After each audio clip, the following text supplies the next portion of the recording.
दुनिया भर को इंतजार है यूएस इलेक्शंस का। ये इंतजार 3 नवंबर को खत्म हो जाएगा। पता चल जाएगा कि अगला राष्ट्रपति कौन होगा। आपको इस चुनाव से संबंधित कई सवाल कि कौन वोट दे सकता है और कैसे, जैसे तमाम सवालों की जवाब देंगे। लेकिन इससे पहले हमारे चैनल को सब्सक्राइब करें और बेल आइकन पर क्लिक करें। कौन वोट दे सकता है और कैसे वोट देते हैं? अगर आप अमेरिकी नागरिक हैं और 18 साल या उससे ज्यादा उम्र के हैं तो आप अमेरिकी राष्ट्रपति चुनाव में वोट दे सकते हैं। हालांकि कई राज्यों ने ऐसे कानून बनाए हुए हैं कि मतदाता को वोट से पहले अपनी पहचान संबंधी दस्तावेज दिखाने होंगे।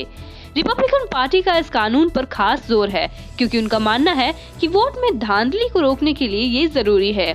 लेकिन डेमोक्रेट्स इस मुद्दे पर आरोप लगाते हैं कि इस कानून का दुरुपयोग अक्सर गरीब और अल्पसंख्यक मतदाताओं को दबाने के लिए होता है, जो ड्राइविंग लाइसेंस जैसे पहचान पत्र दिखा पाने में असमर्थ होते हैं। अलग अलग राज्यों में कैदियों को वोट देने के लेकर भी अलग अलग नियम हैं।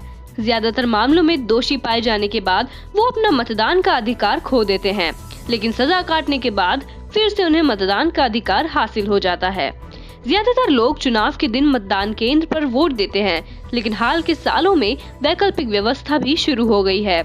2016 में 21% मतदाताओं ने पोस्ट से अपने वोट डाले थे। इस बार लोगों का मतदान केंद्र पर जाकर मतदान करना कोरोना वायरस महामारी की वजह से एक बहस का विषय बना हुआ है। कुछ नेता ज्यादा से ज्यादा डाक से मतदान कराए जाने का मुद्दा उठा रहे हैं, लेकिन राष्ट्रपति ट्रंप ने बहुत ही कम प्रमाणों के आधार पर ये कहा है कि इससे मतदान में ज्यादा धांधली हो सकती है। कैसे होता है विनर का फैसला? अमेरिका में राष्ट्रपति चुनाव में जीत का फैसला थोड़ा अलग तरीके से होता है। जीत हमेशा उस उम्मीदवार की नहीं होती है जिसे राष्ट्रीय स्तर पर सबसे ज्यादा वोट मिले हों।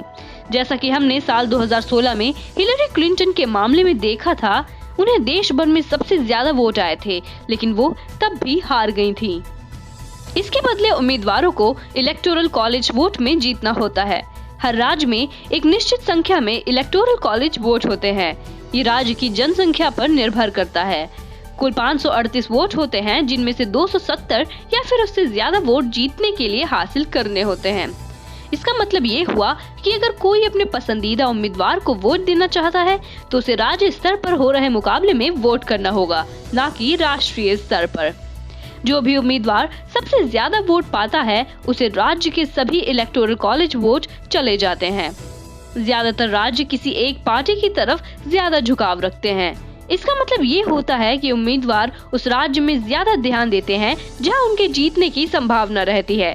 ऐसे राज्यों को बैटल ग्राउंड स्टेट बोलते हैं। रिजल्ट कब आएगा? रिजल्ट के बारे में अगर बात करें तो मान लीजिए कि इसमें कई दिन लग सकते हैं क्योंकि हर एक वोट की गिनती करनी होती है, लेकिन शुरुआती घंटों में ही रुझान से पता चलने लगता है कि कौन जीत रहा है। 2016 में डोनाल्ड ट्रंप ने सुबह 3 बजे ही न्यूयॉर्क में अपनी जीत का भाषण दे दिया था, लेकिन फिर भी अभी आप अलार्म सेट मत कीजिए।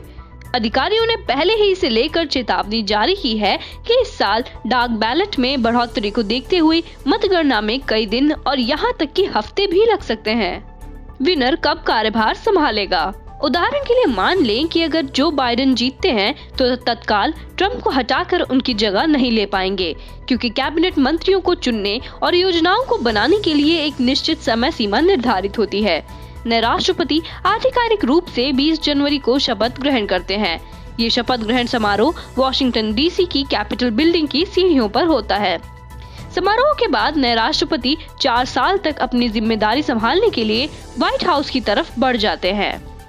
इसी तरह आपको अगले वीडियो में हम और जानकारी देंगे। अगर आपको ये वीडियो पसंद आया हो तो हमें लाइक, शेयर और सब्सक्राइब जरूर करें।